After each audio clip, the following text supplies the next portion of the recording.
Welcome back to the My Latin Life podcast. Since 2014, My Latin Life has been your trusted guide to traveling and living in Latin America. Our guest today is Mark O'Sullivan. He's building an Airbnb alternative called Caza de Casa in Medellin, based in Medellin, Colombia. Mark, welcome to the podcast. Thank you very much for having me on here. It's a pleasure to have the opportunity to come on and talk about Caza de Casa. Caza de Casa. Say that 10 times fast. It's pretty easy to say 10 times fast. So, Yeah. yeah, man, why don't you kick it off? Tell us a little bit about it. We've had, I don't know if you know Nomad Stays. They're more European focused. We had them on at some point. So I genuinely enjoy hearing about these Airbnb alternatives. Yeah, so the main thing for us is really to offer a fee-free alternative to Airbnb. So one of the big problems with Airbnb is that they charge is between 12.5% to 15.5% service fees on guests, and it also charges 3% fees for hosts. And this is actually going to be changing very, very soon. I'm not sure if you're aware of this, Vance. But for anyone who is an Airbnb host, they will want to be aware of this change. In October, they're going to be changing to a single fee model, where it's a case of they're going to be paying 15.5% in service fees, up from 3%. The guests are no longer going to be paying any service fees. And that's going to start initially, and it's going to be a slow phase rollout, but they're going to be doing that initially for hosts who make use of property management software. So if you're using property management software to help manage your Airbnbs, then you need to be aware of this change. And one of the first things I'm going to plug is we actually have a free tool on our website. So if you go to cazadecasa.xyz, we have a tool at the very bottom of our webpage where you can figure out how your payouts are going to change for Airbnb whenever this comes into play. But more about Caza de Casa. So I was traveling around the world, living a digital nomad lifestyle for 2.5 years. And every single time I went to a new destination, I would always hear some recommendations from other nomads who were telling me, okay, you need to try this Facebook group to find like the best deals for accommodation. You can try this website as well. Maybe you can, walk down the street and see if you can see a for rent sign in whatever language in the country that you're visiting. And it was quite interesting because the best solution and the most common solution as an alternative to Airbnb in all these different countries was to use Facebook groups. And I don't know about you, but I do not want to spend all day, every day, going through Facebook groups and trying to find like the best deals. And to me, that actually highlighted that we've got a temporary solution in the form of Facebook groups advertising properties available to rent for a problem that we're trying to fix. And the problem that we're trying to fix is Airbnb is becoming way too expensive. Whenever you're traveling, you quite often find that hotels are probably the same price as Airbnb, so you don't have to do all of the different chores that hosts leave to you. You don't have to worry about, changing tiles or making your bed. The hotel usually does this all for you. And for me, I just thought, I'd rather go back to the days where Airbnb was actually a good alternative to hotels. And right now, I feel like that's changing, where it's not really the same anymore, and we're here to offer a cheaper alternative. So if you go into Casa de Casa, you sign up, you join the wait list, and you let us know where you're trying to find a property or where you have a property, and then we eventually roll that out whenever we have properties available for you in the destination you're looking to go to. That makes sense. I think one of the big issues, why do you think no one has been able to get any market share on Airbnb? My guess is it's like a distribution problem. It's kind of like chicken and the egg, right? Or what do you think is your theory why no one's been able to crack it? So a big problem with entering this type of market is that this is something which is called a two-sided marketplace. So in this case, you have two parties. You have one which is the guest you're trying to find places to stay, and then you have the host which have their properties available to rent and available to let guests stay in. It's quite a difficult problem to get this started at the very start because you actually have to find enough properties to be able to advertise to get people actually into your platform to find the property that they're looking for. So this is something that we've encountered ourselves, and it's a little bit of a problem in terms of like trying to reach out to different people. It's very time consuming, and I would much rather be spending my time actually head into the code and building really cool new features for all of our users. But we have to grow the platform. We need to get more properties in, and that requires a lot of hours between me and my partner sitting down, speaking to people, having calls, letting them know that we can help them find people who will rent their property. So I think that's like the biggest problem. But what I've seen is the traditional approach, which most startups go for if they are going to try and compete with Airbnb and offer alternative, is that they first of all they go down the route of seeking external investment. We're completely self-funded. This is a startup that I'm bootstrapping myself. I've put all my money into this to try and make this work. And the reason for that is because I don't have the pressure to try and monetize this with fees, so I can look at every other option to monetize. And currently, we have some partnerships with the likes of health insurance providers such as Genki. We Hmm. have other partners as well, and we earn revenue for every single sale we generate for them. And some of them pay us like a flat fee where we get a fee to advertise their service on our website or within our application. And that'll be for maybe 6 months at a time or 12 months. So all this together will eventually generate us enough revenue that will pay for my living. I'll pay for, be able to support my family. And fingers crossed, hopefully, to bring on a few employees for Casa de Casa as well. Whereas if you compare that with the traditional model, what most companies do in this sector is that they come on and the first thing they say is, "Okay, we're going to do a service fee," but that service fee model has been done over and over again. And whenever guests sign up and hosts sign up to those platforms, they've got no guarantee that those fees are going to eventually climb and keep climbing until they reach Airbnb level. We're really offering like an alternative here, so. And I think some people do like co-listing where they do it, they put it on Airbnb and they put it on booking.com and maybe Expedia and some of these other ones. And then like they must have it integrated somehow on the back end so that, if someone books it on booking, then it blocks the dates on Airbnb. How does that work? And are you going to kind of integrate it that way? Because if I have an Airbnb in Medellin, maybe I don't want to take the risk of going hundo P on Caza de Casa. Can you do like a 50-50 or something? Or how does that work?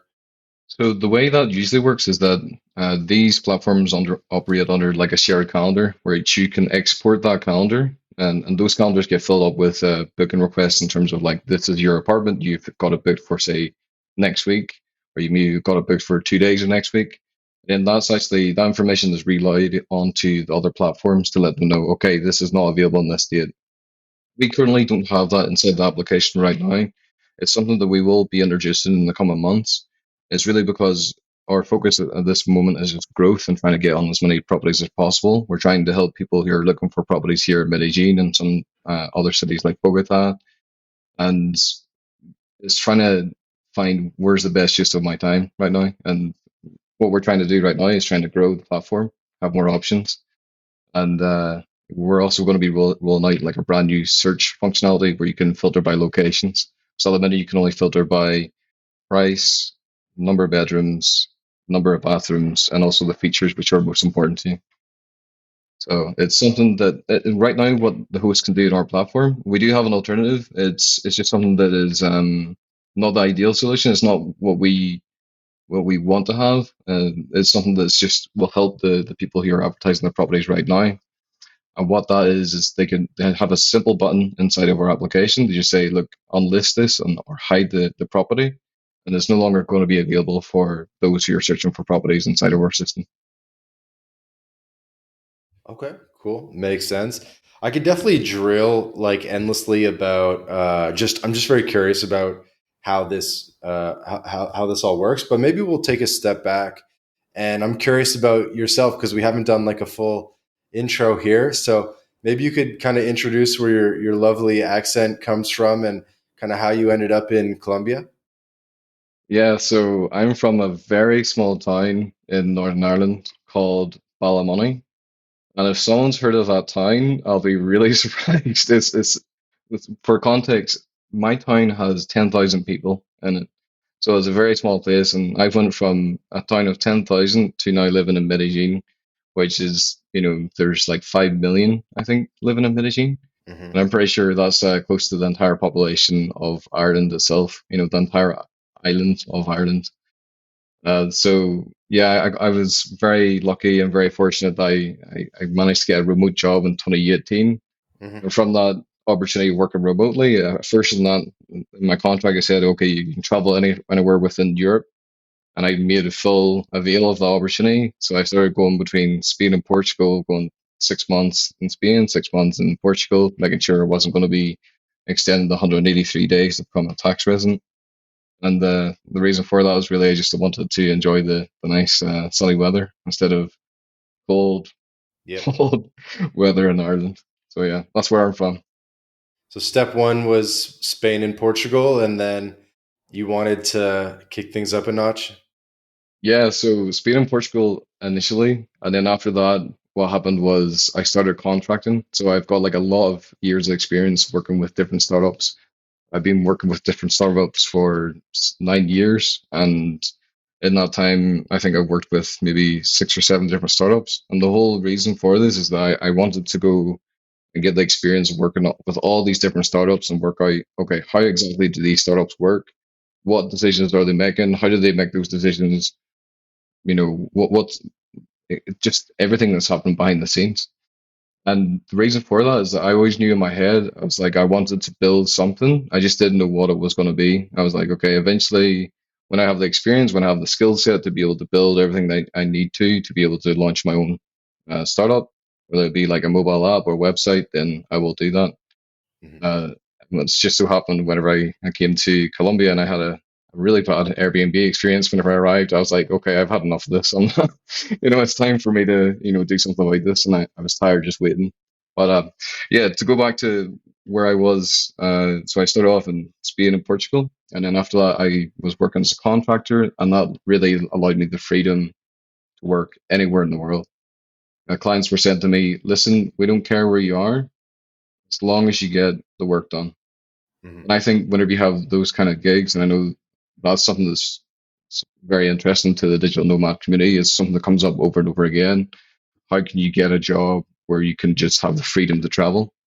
So if you work as a contractor and you have your own company and your client that you're working with is then you don't have to be on site, then that's a dream setup. So Hmm. after that, I was going to Bali, I went to Vietnam, I was in Greece. Uh, So I went to Singapore for a week or something. I'm trying to think where else I went to. Also was in Buenos Aires, Medellin. Yeah, so I've been all over. And in your bio on Twitter, and we'll link the Twitter in the description so people can follow you and get in touch with you and everything. But you put Medellin as your, you know, Twitter location. What was the idea behind that? Yeah, so well, I've been here in Medellin now for a year and a half, and I arrived in April 2024. The intention was coming out here, living somewhere. I think like out of all the places I visited, Medellin was the place that really stood out to me as a place I could see myself staying for an extended period of time. And one of the big reasons for that is that I had already been started, I already been on the journey of learning Spanish, and I knew that by living in South America, especially like Colombia, it would help improve my Spanish massively. And one of the big things about Medellin is, it's the city of eternal spring, right? So you have this beautiful weather all year round, and for me, one of the things I love as well is just the views all over the city. You're in the middle of a valley, and it's so beautiful. So that's why I came here. Not a bad spot. And so is Caza de Casa launched yet? Is it live? So it is not officially launched, as in you can download it in the App Store right now, or download it on the Google Play Store if you're on a if you have an Android device, or you can go onto our website and search through the properties. Hmm. We do have an invite only system right now, and why we have that is it just allows us to collect data on the people who are searching for properties and also the people who have properties available to advertise. We're really trying to figure out where is the most popular destinations for all of the guests, and then we can actually use that information whenever we speak to potential hosts that we can onboard to the platform. So, for example, we have I think it's 10 people looking to find properties in Bogota at this moment in time. We've got a lot of properties in Medellin. We've got over 100, I think it's 149. And as we expand to these new cities, we have to be able to say to the state agents, say to the people who have properties available to rent, it's like, listen, we already have 10 people who are searching for a property in your city. Hmm. And that's So, massive so for you have 100 plus properties, but it's still like join the wait list, like they can't be booked yet. they can be booked. So you can go into once you have an invitation, you get an invitation to download the application. You can go Okay. in, create an account, you look through all the properties, and then from there you can tap a button to get in contact with the host, and then from there you be able to arrange a viewing, which is a lot different from Airbnb. So that means you get to see in person what the place looks like, and then if you're happy and the host is happy and they're absolutely okay with you booking staying in their property, then you can proceed to negotiate how you're going to do the payment. So the majority of our hosts on our platform at the minute accept cash. Some of them prefer bank transfer only, but it's really up to the host to decide how they want to receive payments. We don't do that inside of the application right now. Okay. And so I'm going through the form right now, and it looks to be like app based primarily. So it's like I do the wait list on the website, but then it's going to send me a link to the app, and then the app's sort of in beta, or where's it at? Exactly. Yeah. So as soon as you do fill out the waitlist, we get that information that comes from the tally or waitlist has been powered through it. We can identify where exactly you're wanting to stay. And if we are available in that location, then we can send you out an invitation. If we're not available in that location, then Mhm. that actually helps us whenever we go to advertise the fact that we are looking to expand in that city to anyone, Okay. such as estate agents or someone who is a property owner in that city as well, because that gives them extra motivation. And I've Okay. had these conversations in the past where whenever I first came to Medellin, I was messaging estate agents, I met some property owners, and I was just going to them, look, trying to find a place to stay for 3 months, maybe 2 months. And they're excited because they know they've got a potential client. But whenever we message these people and we say, hey, we don't have one person who's looking to find a place. We have five, we have six, we have 10. And then from that, that really gets them uh, interested in what we're doing because we can already send them so many potential people who could rent their property. And that's really a part of our Mhm. expansion and plan. So is it just Colombia right now, or do you have other countries? It's just Colombia right now. Okay. Yep. And is the expansion plan from there, I guess, the rest of Latin America, or how are you kind of thinking about that? So we're planning to hit all the digital nomad hotspots. So the case of there's a lot of different places that are really popular in Latin America right now. So Buenos Aires is one. There's people here looking for properties in Mhm. Paraguay as well. So it's just about opening those dialogues with the people who have the connections to advertise properties available in those cities as well. Okay. Do you have Paraguay residency yet? We gotta get you something other than Colombia. I do not have Paraguay residency yet. It's on my list of things that I need to look into. I had a few conversations about that, but it's not something I have right now. So I think we can probably talk about this afterwards. Yeah, I mean, as a European, we got to get you some zero tax residency in Latin America. Yeah, that would be very interesting for me, of course. That's cool. And I guess tell me a bit more about what do you like about Latin America? What do you see that's different? What made you want to build a startup in Latin America specifically? Do you feel more freedom to build a business there than say you did in Europe? Yeah, so I think the reason why I really just started here is because I seen myself firsthand that there was a problem here, and it's not just a problem that I've noticed in Colombia; it's a problem I've noticed across the world that the world is needing an alternative to Airbnb. And I thought, well, I was contracting at the time, and I got a bit of initial traction. I was getting some feedback from Facebook groups here, from messaging different WhatsApp groups, and asking people, look, do you actually want to have an alternative to Airbnb here? So I was really interested in those initial calls, and I just thought, it didn't really matter to me where I was going to be starting this, but I just knew that this was going to be a problem that I needed to solve myself. I needed to solve it for myself, and that was really the inspiration for me to start here. And I mean, maybe I just assumed you would sort of stick to Latin America, or Asia would come way later. But I guess maybe you have ambitions outside of Latin America, and you probably want to do Europe and Asia and stuff as well.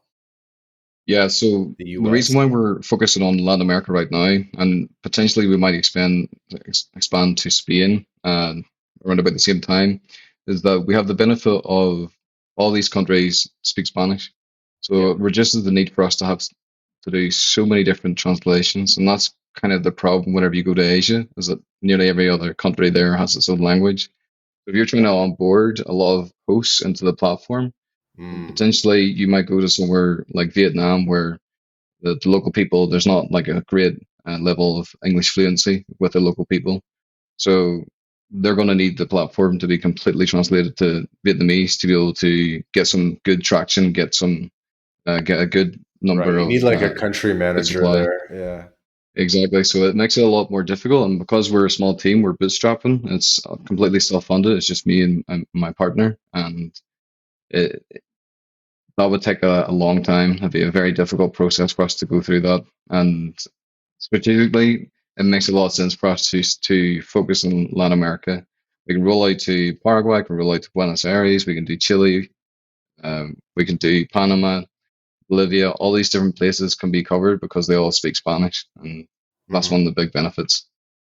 Yeah, that's an interesting thing about Latin America as a business, a place to do business, right? An economic region is because they speak the same language. It is pretty easy to roll out to like 20 countries and cover, 500 plus million people in kind of this one semi-continuous market.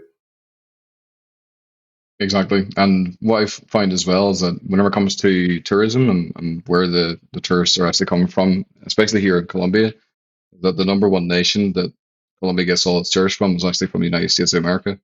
So it's a Mhm. really good market that we can have an English speaking application. And whenever I looked around all the different real estate websites they have here in South America and well, mainly in Colombia, I did my research. A lot of them are in Spanish only, which is Mhm. not ideal if you're coming from the United States of America. You don't really know Spanish. You're not going to be very comfortable to go onto these different platforms and try and search for what you need. Yeah, yeah, that stuff's like scam central. If you're not like on the ground and they figure out you're gringo. Um, so how do you get around some of these things? I mean, what's is the target, short term? Because I think what what's Airbnb's average stay? It's I remember being surprised, but I kind of forget. Do you know what their average stay is? The average stay is less than 30 days. So what we look at is we look to target digital nomads who typically stay for at least 30 days. And that gets us around a lot of the heat and a lot of the problems that Airbnb's been facing, where they get a lot of attention from people who are saying, okay, all these short-term lets are actually creating a problem because they're pushing up the prices. And the reason why they're pushing up the prices is that people know that there's foreigners who are willing to pay those short-term let prices for a weekend stay or for, say, a week stay. Hmm. But whenever you remove use those platform fees, that actually reduces the price at least by 15%. So that's a huge benefit for us. We're Right. mainly targeting the digital nomads, and it makes a lot of sense, and it's really beneficial for the local people here and the people who own property here in Medellin because they don't have to constantly come in and clean the apartment, get it ready for the next guest after 2, 3 days. They can let it out to a digital nomad or someone who's looking to stay here for a long time. So it could be staying for 1 month, could be staying for 3 months, Hmm. or if they get the digital nomad visa, like the way I did, then they can, rent out for an entire year and they don't have to worry about managing that at all. So Hmm. And then I guess when it comes to these what's called, I guess, midterm rentals, like kind of the 1 to 6 month rentals, what are you doing for that? Are you because it's actually kind of a problem with Airbnb where we always recommend people don't book anything longer than 1 month on Airbnb because the refund policy is really weird. So it's like if you book 2 or 3 months, they only refund you the first month and then they keep the rest. something like that. It's a very strange refund policy. So we always say just book 1 month at a time because it's actually quite difficult to refund. And if you don't like the place, maybe you end up being right beside a construction site or any number of things or like a nightclub, and then you say, "Hey, I want to change. I'm right beside a nightclub." Sometimes they won't even give you the refund, and then you're like stuck with it, and it's this whole insane thing. Yeah, this is the thing that is one of the big problems by Airbnb is I call it like the Airbnb lottery. And it's like you book a property, you show up to a city, and you're like, okay, like fingers crossed, I'm gonna get here. There's not gonna be like construction going on, and there's not gonna be dogs in the apartment next door to me like screaming Dogs. and barking like all night long. And it's one of the things that one of the guests on the Casa de Casa said to me is like, like my current apartment, I have like dogs just barking like all night long, and it's driving me crazy. So that's a huge problem with Airbnb, and the reason why they force you to do that is that there's no trust. The way that it usually works, and I've heard this as well, Vance, where people normally book for 1 month as they go in, they book a place for a month, and then what happens is typically after that 1 month, if they like the place, and they're going to speak to their host, Right. hey, you're paying Let's figure it fees. out off Airbnb. Yeah, Yeah, yeah, and and it's give me a like little discount. If I exactly, and buy it it's on Airbnb, it's 1,600. If we settle off Airbnb, maybe we can do like 1,300 cash or yeah. bank transfer or something. And so it's like this whole thing, and Airbnb hasn't really solved it. They're very annoying about it. Sometimes they make it hard to pass a WhatsApp number, in their platform or something like that. But it's like I guess maybe it's just not their top priority. I don't know. Or they need to incentivize keeping it on Airbnb more. But yeah, what are you kind of thinking about that? So that's the big problem is that they have no incentive to try and um, let people go in and look at the properties first because the first thing that happens is, like you just said, hey, we can just sell this off Airbnb and we'll just do a cheaper price because it still means that the host is going to get a higher revenue for the stay because they're not paying any fees, and it's Mhm. going to be a cheaper price for you yourself as well. So it makes a lot of sense.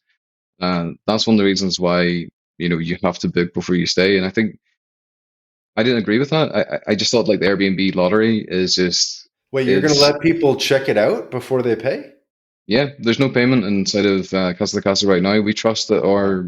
our guests and our hosts are going to go in, to Wow. communicate on WhatsApp to have a free viewing first. So how are you going to get And paid though?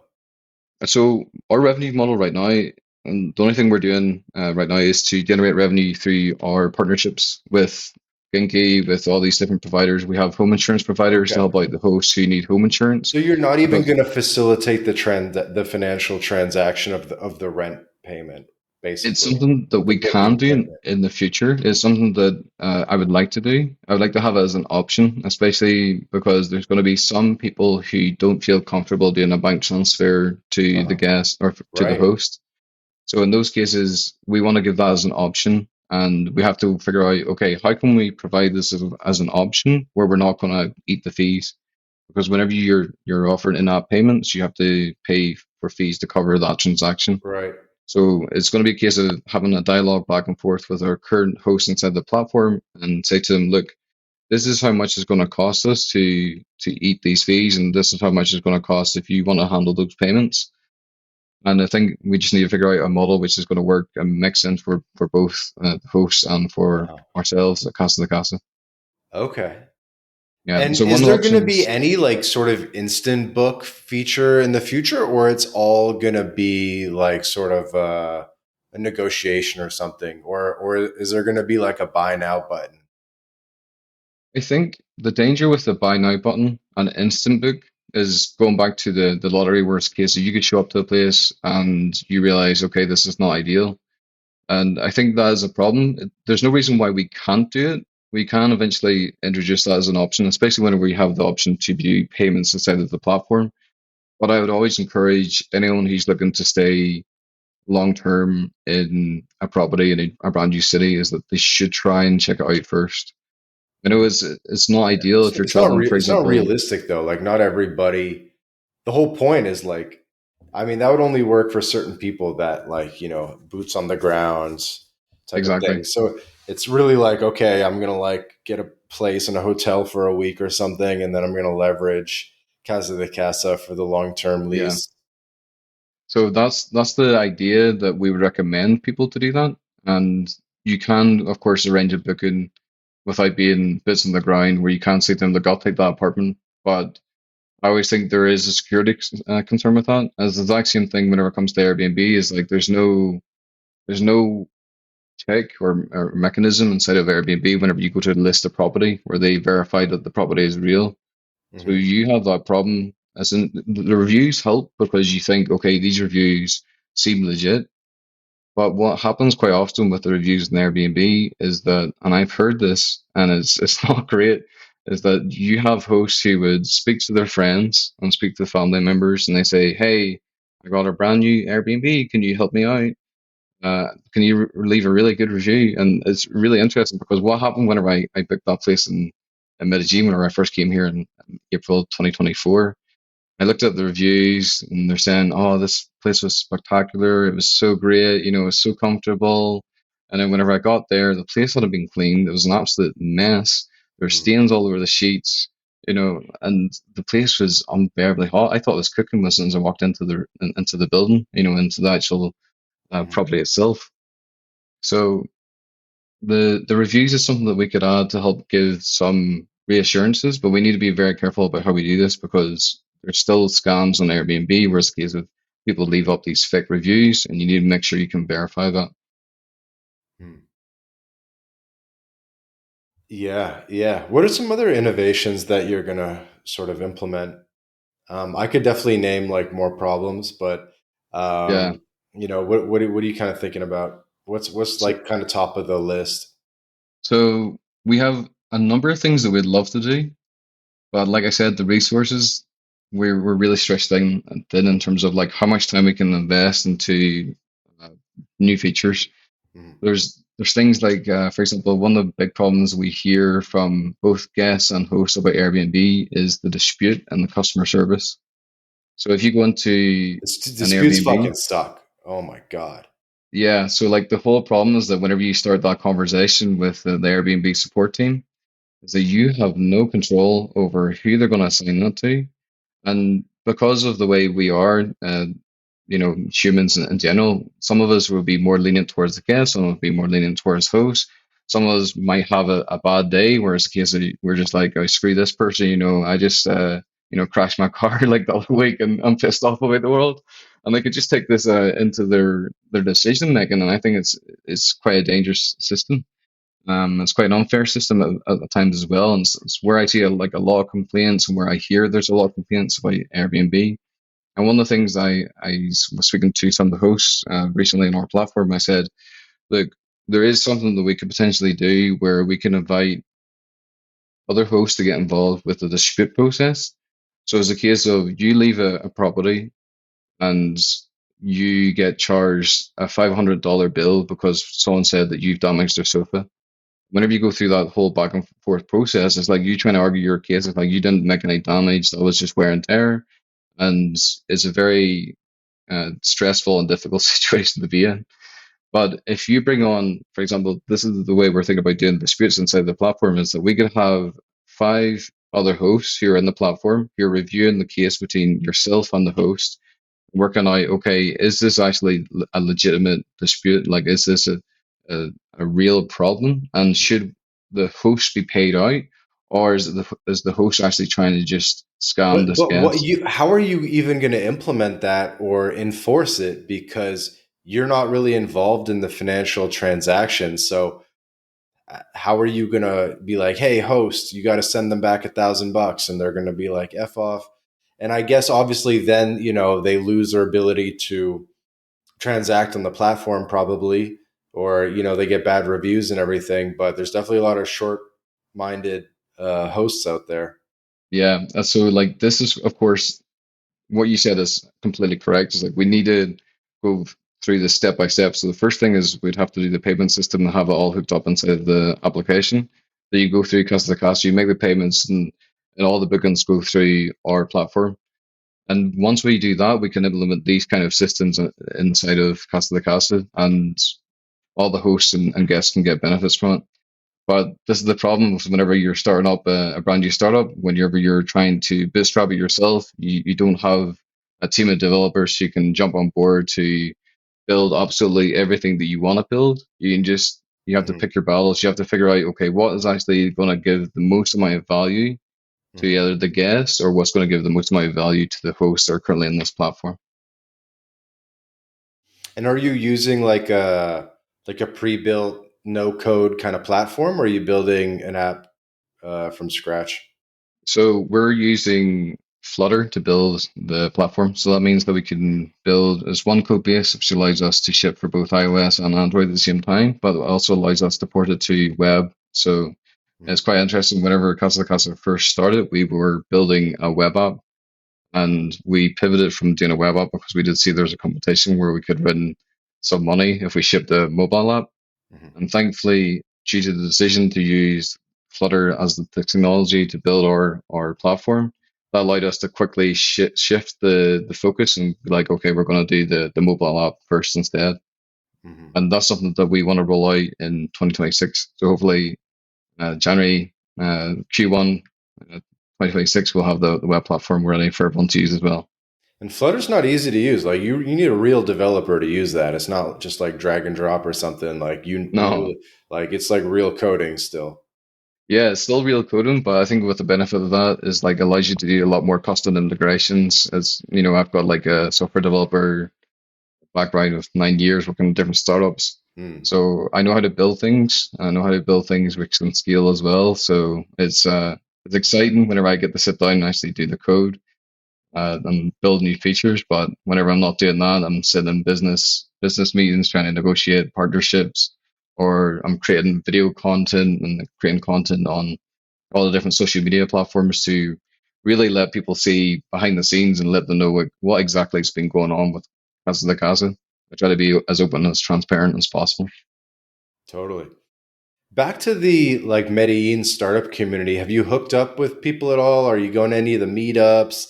Have you met some of the Rappy Mafia or anything like that? Or and there's there's angel investors and VC funds in Colombia and a decent community there. And we've had some different people on the podcast. What's your experience been?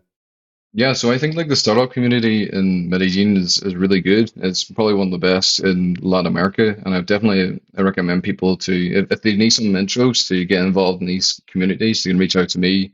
I can invite them into some of the different WhatsApp groups I'm in.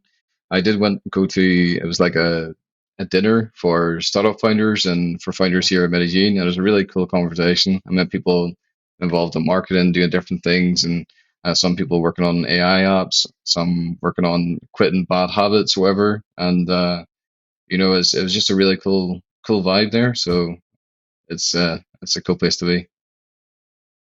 The funny thing is though, you ever see this like 7 and 8 figure masterminds now in Colombia, and they're like, and Yeah. we've made some jokes like, "Yo, you're gonna get robbed if you go to like." Yeah, it's like they're advertising that as like if you have 7 figures, you have 8 figures, Yeah, then you can come to our exclusive dinner. And I was like, oh, yeah, yeah. I mean, like given that some people, some people have bad experiences with security in Medellin and Colombia, maybe it's not a good idea to advertise it so much. But Uh-huh. yeah, it's something that I came At across this my way as curbside well. restaurant, like And right. I was just like, okay, this is not the sort of thing which I don't think you should be advertising that much. But yeah, No, I've seen that. I'm That just messing around. No, but in all seriousness, I mean, Colombia obviously is a big nomad hub and expat and VC and tech hub, like growing tech hub. Startups, a lot of startups tackling the LATAM market for fintech and like a million different things, right? So have yeah. you've been meeting sort of like a mix of expat as well as Colombian and Latino founders? What's kind of the mix you've seen and that?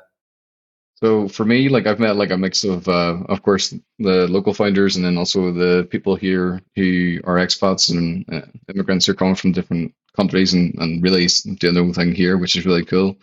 Um, some of the times you'll find me just working from Pergamino, and like I love Pergamino as one of the spots, and it's a coffee shop. If anyone's listening, they've never been to Medellin before. Is one of the best coffee shops here. They have great Wi-Fi, great coffee, and always sit down and chat away to people who are sitting nearby. But some of the people I've met here, there's some really, really shit hot developers here in terms of like they're really good at what they do. They're top notch engineers, and I'd recommend people to, you know, join the meetups and get speaking to the people who work here because there's an opportunity. If you need to like onboard people or hire some devs, definitely, Hmm. it's a good option. And are you going to join an accelerator or, get some seed funding or anything like that? So we've looked into potentially reaching out to get some grants, depending on what we can find. It's something that I don't know an awful lot about, so I really need to ask more people about where to get these grants from. And we've been asked about whether or not we're actually going to be receiving investment and raising funds from VCs or angel investors, and it's something that we're not really interested in. We'd rather keep it bootstrapped. And the reason for that is that we keep it completely bootstrapped. That means we don't have the pressure to add in the service fees, just like every other Mindle platform. So we're trying to stay away from that. Yeah, makes sense. It's there's sort of this trade-off I learned in school is called rich versus king. And it's like, do you want to be rich or king? If you want to be rich, you go the VC route, you end up with, you know, it's like, do you want 5% of $1 billion company or do you want 100% of a $50 million company? That kind of thing. So it's that's sort of the trade off of accepting institutional capital or not. Yeah, that's the big thing whenever you go down that route of taking VC money. And it's something that I had from friends of mine and other founders I spoke to. And you just hear about the pressure that they're under, the stress that they're under, because these VCs, they're not looking for, like you said, like the 50 million or the 10 million company. They're looking for the $1 billion company. Hmm. Unless you can reach those kind of valuations, then you know you're going to be that's going to be a struggle. Everyone's looking for that exit. They get floated on the stock market or they get acquired, but whenever you're in this game of the startup lifestyle, it's really, really difficult. I think if you can self-fund it yourself, and one of my strategies whenever I was traveling the world is I was looking for a cheap place where I could live, and Medellin compared to Europe is a lot cheaper in terms of the cost of living. Hmm.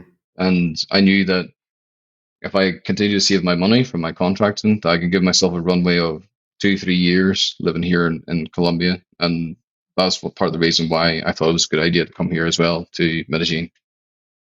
What advice would you have for other Irish, other Europeans that are thinking about making the jump to Latin America? What advice would you have for them? Don't think about it, just book that flight. Just book the flight. Book it, just do it. I think it's been incredible and really eye-opening to see what is out there in the world and how the rest of the world operates. I think like the general feeling you get from people whenever you're in Latin America, the kindness of the people here, the warmth that you feel from the people, it's is incredible. And I felt that also in the Philippines whenever I traveled there. And I just think like the vibe that you get in Latin America is incredible. The food you get, and all the fruits and vegetables, it's so fresh. It's it's something so different compared to Europe. And I think it's everyone. I'd recommend everyone in Ireland, Europe, if they're considering to do it, they should just go and try it. That's great. Ireland has a bit of that though, right? It's like it's jovial. Like, they got live music in the pub and all that. Do you must see some similarities. Yeah, I definitely see there's a lot of similarities between the people of like Colombia and Venezuela, especially with the Irish people. Like we're a friendly bunch and we know how to have a good crack. So yeah, I think that's probably why I like it so much here. There's certain elements which remind me of home as well. Feels like home, but not as cold. Yeah, maybe Irish would adapt better in a sense because they're probably a bit better at like letting loose compared to like I don't know someone from Germany or something. Yeah, I Uh, think you're completely right about that. yeah, that's cool. And oh, I think we forgot to tell people Caza de Casa means It what does it means mean? It means house hunting or home hunting in Spanish. That's where Or the like name came from. hunt of house. Exactly. Cazar means to hunt, Yeah, it's like like literally hunter. like hunting animals, Yeah, to maybe. hunt. Yeah, so it's if you download the app, you get access, scroll through, and trying to find a place to look and to rent, you're going to be hunting for properties. We're going to help you with that hunt. I do like the name Caza de Casa. I think in my Latin life, we're definitely trying to do more stuff with real estate. I was almost thinking we need to like become a like a real estate agent and like have a brokerage or something. But TBD on that. I think it's something that's needed. Whenever I speak to other nomads who come here to Latin America, especially in the Medellin, and I hear some of the prices that they're getting charged, it's sad because there's some people who really take the piss when it comes to some of the prices here. They're just like trying to inflate the prices too much. Mhm, And that was another reason why I wanted to go down this path of, being fully transparent, have a platform where you can find the cheapest properties to rent in Medellin, where it's not going to cost you a bomb. So, yeah. But I think if you start up like somewhere to help people find rentals, we could definitely cooperate with that. for sure. What was that phrase you just used? Not going to cost you a bun? A what? Not going to cost you a bomb. A bum? A bum? No, a bomb. A Like bomb? explosion. Yeah, the accent's coming out. Is that a phrase? It's not going to cost you a bomb? Yeah, I think I might have lost a few listeners there. That's the phrase we have like back home. So I need to really be careful what I say from Ireland. But yeah, it's whenever something extremely expensive, we have the expression "it costs you a bomb." It's like a case of like explodes in your pocket. Uh It's huh. it blows a hole in your pocket because there's so much money going out of it. Uh huh. So I remember I was in Northern Ireland. I went to Giant's Causeway and stuff up near where you were, and we pulled over in some parking lot, and our taxi driver ended up talking to another taxi driver, and they knew each other or something. And he's like, "Oh, this guy, he's got moths flying out of his wallet." It's yeah. I don't know. They just the wordplay and stuff is like next level. The phrases we have here, Yeah. I sometimes forget myself, and it's always really funny because I do get some looks from people from the United States, and they just have no clue what I just said, and it's really funny because of course there's a lot of people here in Medellin who only speak Spanish, and they wouldn't understand either when I'm speaking English, but it's just really hilarious to see the reaction. They're like, "What is this guy talking about?" That's good. But the Giant's Causeway is one of the most beautiful parts of Northern Ireland, and is a place where my girlfriend absolutely loves as well. So we're definitely going to be going back there when we get back to Ireland. Nice. Yes, I think the Irish and the Latinos are kindred spirits in a way for sure. So we'll get to wrapping up the podcast. You want to take this time, let people know where they can find you and any last message that you want to share? Yes, sure. So if you're looking for a property to rent in Medellin, or you're looking to advertise a property in Medellin or anywhere in Latin America, please reach out to us at Casa de Casa .xyz, and I'll be happy to talk. Or you can reach me on my socials as well. You can find me pretty much anywhere. And if you want to get me on X, it's Marco Sullivan 94, and I'm sure Vance will link all of in the description as well. So thank you, Absolutely, guys. Vance. Link in the description to the Twitter, and then that'll get you to the website and on and on. But we thank Mark for coming on the podcast. Really appreciate it. Really cool to hear about different gringos and different people from around the world building businesses in Latin America, building startups, and especially if you're attacking, the travel and hospitality market. Just very very interesting to hear. And so, thanks again for coming on, Mark. It's been such a pleasure. Thanks for inviting me on. Absolutely. So, this has been another episode of the My Latin Life podcast. Again, our guest today, Mark O'Sullivan, Caza de Casa. And guys, please subscribe to the podcast wherever you're listening to this, Apple Podcasts, Spotify, whatever your favorite podcast player is. And by the way, bonus for you guys, if you leave a podcast review and then send me an email with the screenshot showing that you left a review for the podcast, you can get a free consulting call. with me. So you can find my email or DM me the screenshot. But leave a review. You can get a free consulting call with me. That's the bonus for the day. And we'll see you guys in the next episode. Ciao for now.